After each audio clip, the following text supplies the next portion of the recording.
Welcome to episode 1592 of the Multifamily Collective. Today I wanted to talk about time and time as it relates to meetings in an organization. Now, I am a big believer in setting up a cadence of meetings to include a daily huddle. Every single team member in your organization should have a daily huddle or be a participant in a daily huddle. Ideally, two, one with the people that you supervise and one with those you are supervised by, so that you can bubble up problems on a daily basis and solve problems real time. The other is a weekly meeting with your strategic team. The team that you are responsible for, you should have a weekly meeting. And then I am a big believer in a monthly, a quarterly, and an annual cadence in terms of meetings. And a very strict, having a very strict agenda as it relates to those particular meetings so that you stay on task.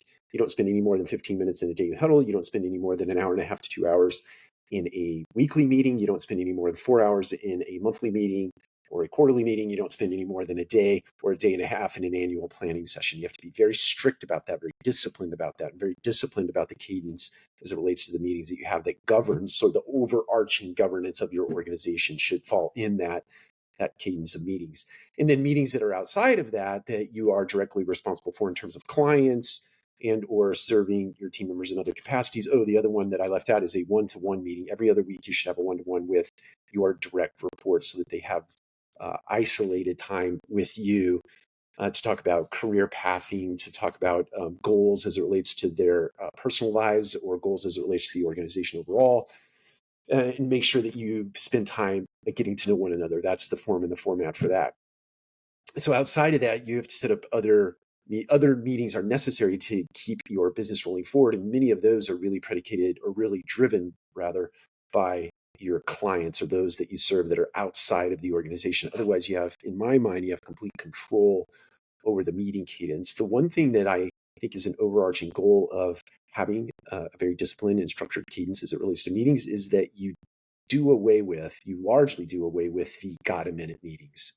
You don't have got-a-minute meetings anymore because you have a daily huddle, because you have a weekly meeting, because you have a biweekly one-to-one meeting, you have monthly meetings and so on and so forth. You don't have as many occasions for those one-to-ones to happen because they're all baked into the DNA of the organization in the way of other meeting cadences. So my encouragement to you today is set up a meeting structure to really eliminate the need for other meetings that are more spontaneous in nature. Not to say the spontaneous meetings aren't of value, they might be, but I've found that discipline, to steal a phrase from Jocko Willink, I think that's how you say his last name, is discipline equals freedom. And the adherence to that discipline really does, in my mind, become the predicate for your culture.